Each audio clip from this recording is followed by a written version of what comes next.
This is Andrew Ferrero from the thirdintermission.com, t3i.info. I am live here with John Royal, also of the same publication, following the Arrows' 4-3 loss in Game 3 of the Western Conference Finals. We are coming to you live from the Foley Peterson Media Center. And John and I are going to discuss, and mostly John here will discuss the finer points of the game, the view from the press box live, if you will. John, first off, let's talk about Nolan Schaefer. He got in the game. He got a start tonight after missing a lot of time due to a lower body injury. There have been several reports on what that would be. He made some relief appearances. But was Kevin Constantine just looking to mix things up tonight? First off, we forgot the thirdintermission.blogspot.com. As for Schaefer's start tonight, Constantine said it was a simple matter that the team had lost 4 of the last 5 games. It wasn't really anything with Dobin. It was just kind of trying to make a change. Very nice. Well, in this game, lots of turning points. Obviously, I think we've discussed 3 of them. First, let's talk about Mike Keene's goal where he just bats it out of midair. Just a beautiful shot, and that's a backbreaker. Yeah, I don't think there was anything Schaefer could do about that shot. I can't remember who made the initial shot, but Keene was in the right place at the right time, got a stick on the puck, and it just went in the goal. And the important thing about the playoffs for the Arrows, and basically for any team in the playoffs, the first team to score wins the game.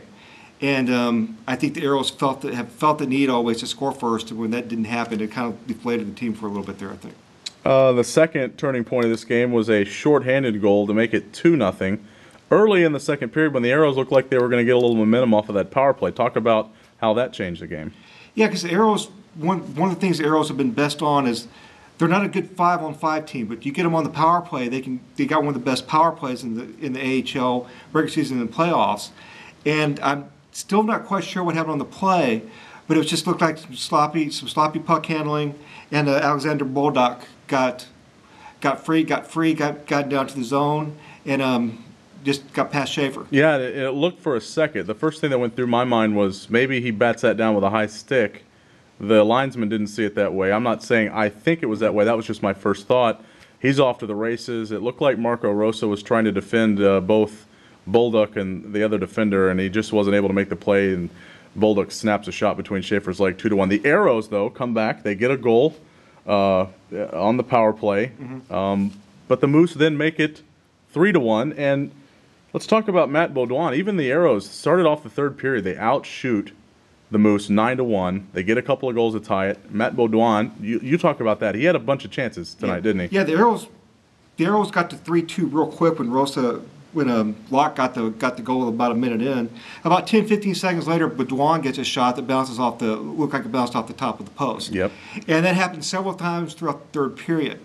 The team seemed to have the momentum a lot of the time anyway, but maybe if one of Beaudoin's shots can get it, if he can get it over Schneider, or if he gets it under the post, or if he gets it to the side a little bit, that just really swings the momentum more. It's kind of like Constantine said after the game that one of the big keys was that it wasn't so much luck or a bounce of the puck. It's that Manitoba had the better players, and they were in the right spot at the right time, and that comes from being better skilled players. Right. But Beaudoin seemed to be in the same situations that Slight Keene was in the first period, and it just seemed like the lucky puck, the bounce of the puck. Right. He just couldn't get it there. Yeah, we're definitely not saying that. We're not handing this loss on Beaudoin by any stretch. No. The Arrows battled back. They got a tie.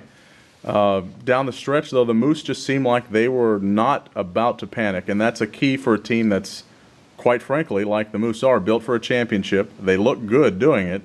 There's no question who the better team is. We knew that if the Arrows were going to take and steal this series, they were going to have to get some luck. So far, they haven't got enough of it to beat Schneider.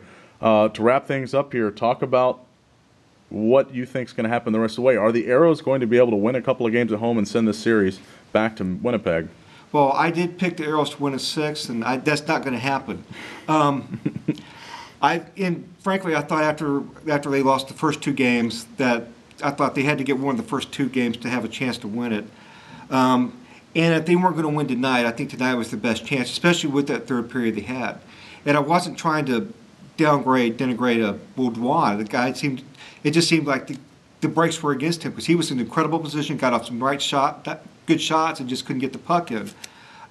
As for what happens, the most important thing that's going to happen on a Wednesday night, the Arrows have to score first. Yeah. I think Schaefer did an adequate job in the goal, considering he hasn't really got significant playing time since March.